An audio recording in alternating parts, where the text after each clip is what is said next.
Bonjour à tous chers mortels, c'est Dragmar, on se retrouve avec Ice Core Girl, un manga qui est sorti il y a un bon petit moment, que je voulais te parler depuis un bon petit moment, mais j'avais d'autres trucs à faire, comme d'hab. Moi, c'est un peu spécial à chaque fois. Bon alors, Ice Core Girl, c'est un shonen tranche de vie comédie fait par Oshikiri Rensuke, qui a fait notamment Personnage, que je vous avais parlé. Regardez ce manga absolument, c'est une pure merveille. Je parle de Personnage, hein. Personnage est juste génial.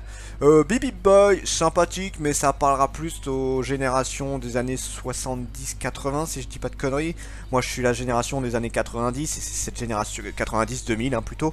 Donc je suis la génération juste après. Donc il y a des trucs qui me parlent pas trop dedans. Donc bon, et nous avons Escort Girl, notre manga qu'il a fait.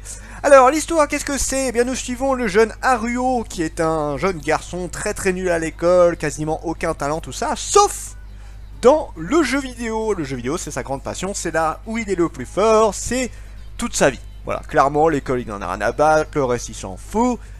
Il veut montrer qu'il est le meilleur au jeu vidéo, il est très fort, il passe ses journées aux salles d'arcade. D'ailleurs, les salles d'arcade, c'est quelque chose qui ne me touche pas spécialement, et en même temps, en France, c'est un petit peu particulier. Nous, on a plus une relation avec les consoles de salon que les jeux d'arcade.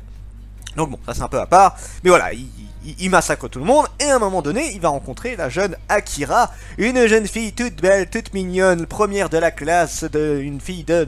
alors, noble peut-être pas, mais de fille de riche, on va dire ça comme ça, oui, gosse de riche en clair.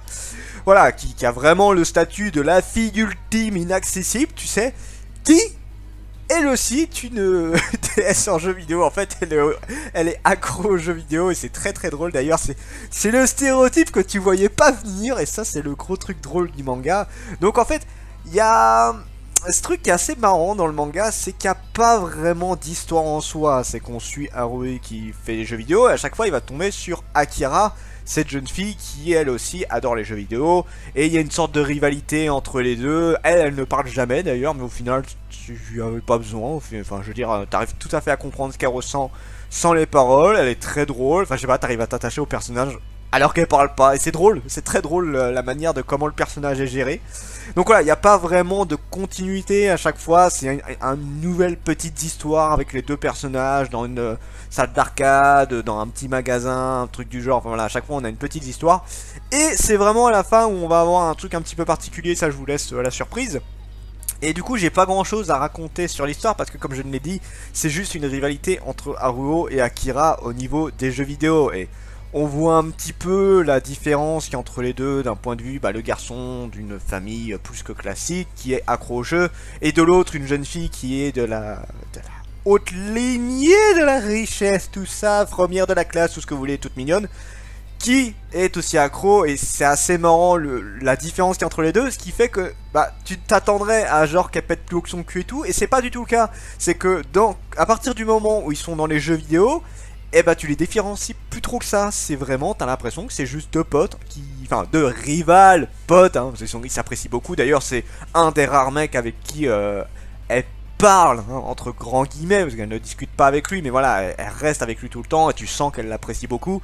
C'est un des rares, parce qu'ils ont la même passion, et c'est très drôle, c'est vachement bien foutu, j'ai énormément aimé ce principe-là.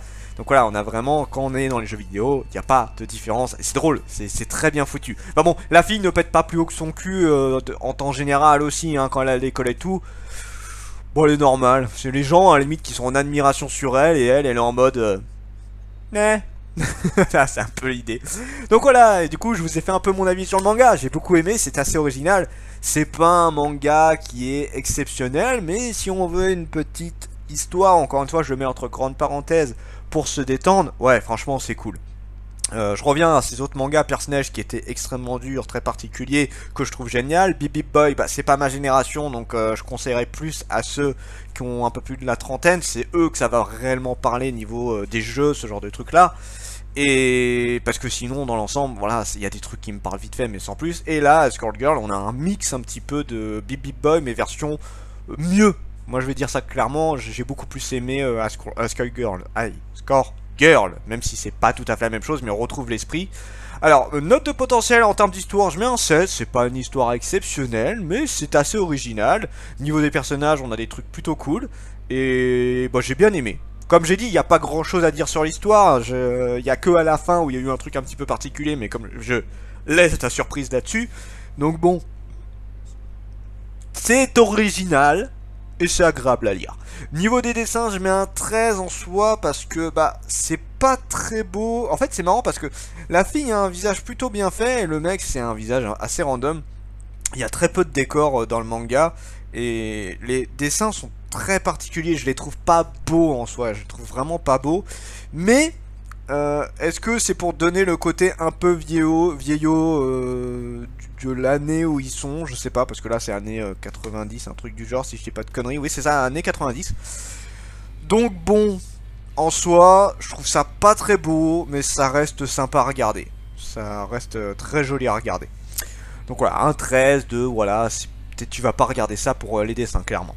En termes de personnages, je mets un 17. Clairement, c'est le plus gros point fort du manga. C'est vraiment des personnages ultra sympas. Haruo, même si c'est le cliché du geek, mal dans sa peau, tout ça, franchement, il est très drôle à suivre. Enfin, je me marre bien à chaque fois que je le vois, je l'apprécie énormément. Même s'il a pas confiance en lui, au final, bah, t'arrives à l'apprécier rapidement, ce personnage-là. Akira, bah elle pareil, c'est la petite fille qui est très rigolote, que tu vois pas venir, hein. D'ailleurs c'est un personnage assez nouveau je trouve, enfin c'est pas un personnage qu'on a l'habitude de voir, c'est tellement un cliché qu'on ne voit pas souvent. Enfin, c'est même pas un cliché la fille, hein. C'est, je veux dire, la fille de Ghost de Riche qui est vraiment fan des jeux vidéo, j'ai déjà vu ça, mais dans ce style là, non. Je crois que c'est une des premières fois que je vois ça et franchement c'est les personnages qui m'ont fait énormément accrocher au manga. C'est ça qui fait la grosse force du manga je trouve. J'aurais limite pu mettre un 18 ou un 19 là-dessus. Jusqu'où le manga peut aller, je mets un 16 dans le sens où le manga fait 10 tomes. Et bah j'attends de voir, je suis très curieux de voir parce que en un tome, même s'il n'y a pas une continuité énorme, comme je l'ai dit c'est plein de petites histoires, et bah à la fin du tome 1 te donne vachement envie de voir ce qui se passe après. Parce que tu sais pas, j'ai pas la moindre idée de qu'est-ce qui peut se passer. De ce que j'ai compris en voyant quelques scènes, parce qu'il y a un animé d'Escort Girl, j'ai cru comprendre qu'il y a d'autres personnages qui allaient arriver. Bah du coup je suis assez curieux.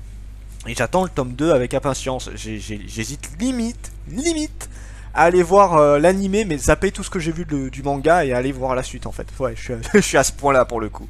Donc voilà, pour terminer, conclure sur ce manga, Ask-Girl Girl, c'est très sympa, je pourrais le conseiller à un peu tout le monde, ça se lit bien, c'est agréable à lire, c'est vraiment de la détente, hein, vous attendez pas à une histoire exceptionnelle, peut-être plus tard, je dis pas, mais je pense qu'on va rester dans le côté tranche de vie. C'est un petit peu l'idée du manga. Si vous aimez les jeux vidéo, c'est cool. Si vous aimez pas ça, vous allez vous y retrouver aussi parce qu'au final, bah, t'apprécies les personnages. Sur ce, c'était Dragmar et je vous dis à la prochaine, chers mortels.